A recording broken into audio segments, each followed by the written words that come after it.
जो spring roll market में 500 रुपए में मिलता है वो आप घर पे बना सकते हो 20 रुपए में, वो भी बिना किसी मेहनत के। लास्ट टाइम जो मैंने आपके साथ स्प्रिंग रोल की रेसिपी शेयर की थी उसमें मैंने जो स्प्रिंग रोल की शीट है वो लिक्विड बैटर से बनाई थी, और यहाँ पे आज मैं प्रॉपर डो से बनाने वाली हूँ जिससे बनाना और भी ईजी है। आपको लगेगा कि इससे बनाना हार्ड है, लेकिन बहुत ईजी होता है क्योंकि आप जैसे रोटी बेलते हो बस वैसे पतली पतली से बेल लो और सेक लो। मुझे तो लिक्विड बैटर से ज्यादा ईजी ये वाली रेसिपी लगी, एक मजेदार फीलिंग के साथ, एकदम क्रंची स्ट्रीट स्टाइल। तो चलिए इसे बना लेते हैं। तो इसके लिए मैंने यहाँ पे ले लिया है 1 कप मैदा। अब इसमें हम डाल देंगे टेस्ट के अकॉर्डिंग नमक, 1 छोटी चम्मच यहाँ पे रिफाइंड ऑयल डाल देंगे, आधी छोटी चम्मच आप यहाँ पे व्हाइट विनेगर डाल दे, और उसके बाद सभी चीजों को अच्छे से मिक्स कर ले। फिर हम यहाँ पे थोड़ा थोड़ा पानी डाल के इसका एक सेमी सॉफ्ट सा आटा लगा के रेडी करेंगे। स्प्रिंग रोल की शीट में विनेगर डलता ही हो, और विनेगर डालने का एक और रीजन है, अगर आप चाहो तो आप इसे जिप लॉक बैग में टाइट करके पैक करके रख सकते हो 15 से 20 दिन तक। ये बिल्कुल भी खराब नहीं होता। आपको जब बनानी है बस शीट निकालो और 5 मिनट में फिलिंग रेडी करो और बना के अपने स्प्रिंग रोल खाओ। तो चलिए यहाँ पे हमारा आटा लग के रेडी है, इसमें थोड़ा सा पानी बच चुका है, आप देख सकते हो। अब जैसे मैंने वीडियो में दिखाया वैसे आपको आटे को टक कर लेना है, आधी छोटी चम्मच कुकिंग ऑयल से इसे अच्छे से ग्रीस कर लेते और कवर करके 10 मिनट के लिए साइड में रख लेते। तब तक हम फिलिंग की प्रिपरेशन कर लेते हैं। तो यहाँ पे मैंने सब्जियां कट करके रख ली है। तो यहाँ पे ये है 1/4 छोटी चम्मच अदरक, आधी छोटी चम्मच लहसुन, 1 हरी मिर्च को फाइनली चॉप करके ले लिया है, 1/4 कप गाजर ले लिया है, 1/4 कप कैप्सिकम ले लिया है, 1 मीडियम साइज का प्याज और आधा कप कैबेज यानी कि बंद गोभी को लंबे लंबे पीसेस में कट कर लिए हैं। अब हम क्या करेंगे, एक पैन में 1 छोटी चम्मच ऑयल ले लेंगे, उसमें अपना लहसुन, अदरक, हरी मिर्च सभी चीजों को डाल के लो फ्लेम पे बिल्कुल अच्छे से सॉटे कर लेना है।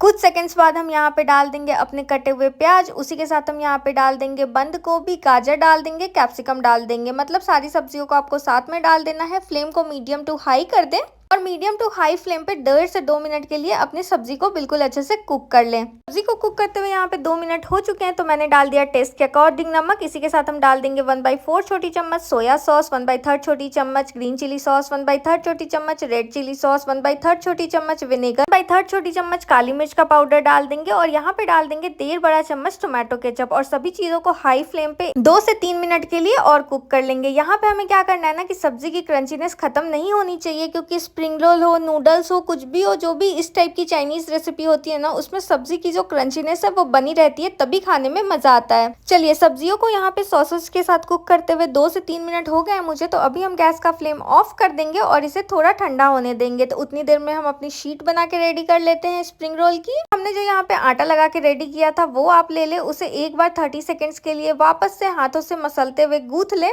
फिर इसकी लोई कट कर ले। तो जैसे हम नॉर्मल रोटी चपाती के लिए लोई कट करते हैं ना, उतने बड़े साइज की लोई कट कर ले। इसे हाथ पे रोल करते हुए बिल्कुल अच्छे से गोल शेप दे दे और सारी लोई को उसी तरीके से कट कर ले।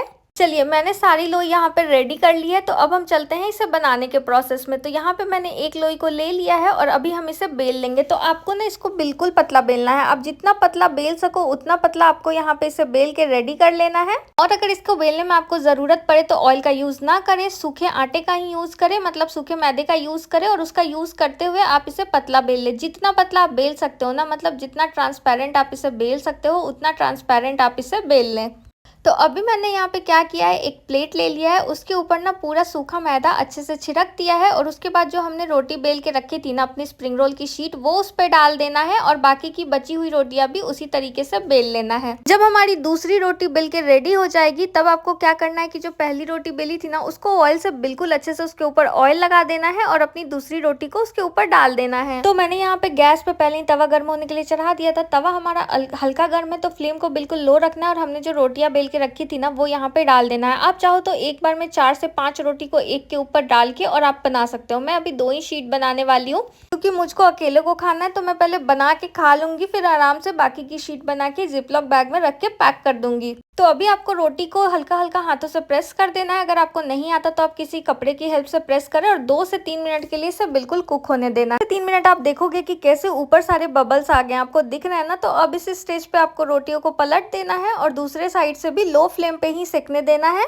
दूसरे साइड से भी रोटी को सेकते हुए मुझे यहाँ पे 1.5 से 2 मिनट हुए हैं, तो आप देख सकते हो कि मैं यहाँ पे कपड़े की हेल्प से कैसे इसे सेक रही हूँ। रोटी हमारा बहुत अच्छा खासा गर्म है, तो आप इस स्टेज पे हाथ का यूज ना करें, कपड़े से ही इसे सेके। उसके बाद बाद आपको क्या करना है, रोटी को वापस से पलट देना है और दोनों साइड से इसे हल्का हल्का प्रेस करते हुए बिल्कुल अच्छे से सेक लेना है। इस स्टेज तक आपको अपने स्प्रिंग रोल की शीट को सेकना है। उसके बाद आप इसे अलग कर सकते हो। बहुत ही ईजिली ये अपने आप अलग हो जाता है। एक रोटी दूसरी रोटी को खुद ब खुद ही छोड़ देती है। आपने देखा ना, मुझे तो कोई भी मेहनत नहीं करनी पड़ी, कितनी आराम से ये शीट निकल के रेडी हो गई है। अब मैं यहाँ पे बनाने वाली हूँ मिनी स्प्रिंग रोल। तो इसके लिए मैं क्या करूंगी कि जो हमारी एक शीट है ना, उसको मैं 4 पार्ट में कट कर लूंगी। पहली बार जो मैंने स्प्रिंग रोल की रेसिपी शेयर की थी, उसमें मैंने नॉर्मल साइज वाली स्प्रिंग रोल बनाई है, जिसमें मैंने शीट की पूरी एक शीट का यूज किया है। तो अगर आप चाहो तो आप आराम से वो वाली रेसिपी देख लेना, और अगर आपको बड़ी बनानी है तो उसके लिए आपको शीट कट करने की जरूरत नहीं है।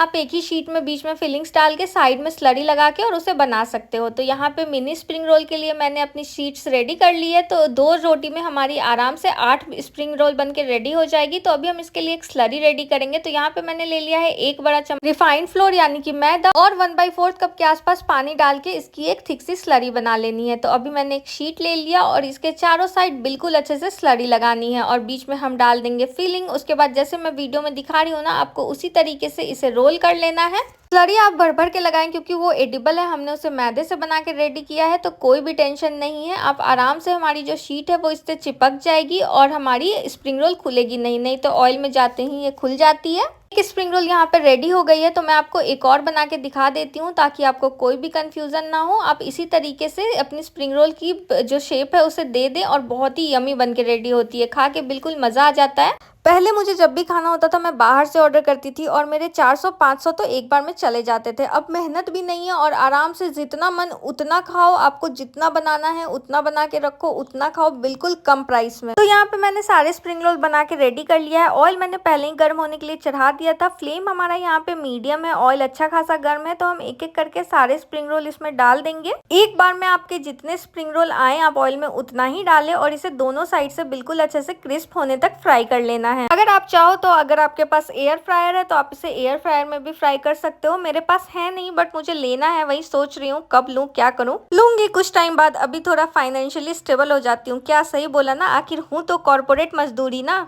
तो चलिए, यहाँ पे मैंने स्प्रिंग रोल को 1.5 से 2 मिनट बाद पलट दिया है, और आप देख सकते हो ये बिल्कुल अच्छे से एक साइड से क्रिस्प हो चुका है। दूसरे साइड से भी मैंने यहाँ पे इसे बिल्कुल अच्छे से फ्राई कर लिया है। अब सारे स्प्रिंग रोल को हम ऑयल से निकाल लेंगे और एक टिश्यू पेपर में डाल देंगे। आप इसे किचन टॉवल या फिर टिश्यू पेपर किसी भी चीज में निकाल सकते हो, ताकि इसका जो ऑयल है वो अच्छे से एक्सट्रैक्ट हो जाए, टिश्यू पेपर ऑयल को ऑब्जर्व कर ले। मुझे वैसे तो फ्राइड चीज बहुत ही पसंद है, लेकिन जब मैं कुछ इस तरीके का फ्राई करती हूँ ना, तो उसको ऊपर से भी टिश्यू पेपर से टैप कर देती हूँ, ताकि जो भी ऑयल है ना वो अच्छे से निकल जाए यहाँ पे। चलिए अब बिल्कुल रेस्टोरेंट स्टाइल करते हैं इसकी प्लेटिंग। अगर आपके घर पे कोई पार्टी है तो आपको बाहर से मंगाने की कोई जरूरत नहीं है। शीट आप एक दिन पहले बना के रेडी कर लो, और इसकी जो फिलिंग है वो तो 5 मिनट में बन के रेडी हो जाती है। अब आराम से फ्रीजर से जिपलॉक बैग से अपना शीट निकालो और अपने स्प्रिंग रोल बना के रेडी करो। तब आपकी तारीफ भी करेंगे और आपके पैसे भी नहीं लगेंगे। See you in my next blog. तब तक के लिए tata bye bye, take care.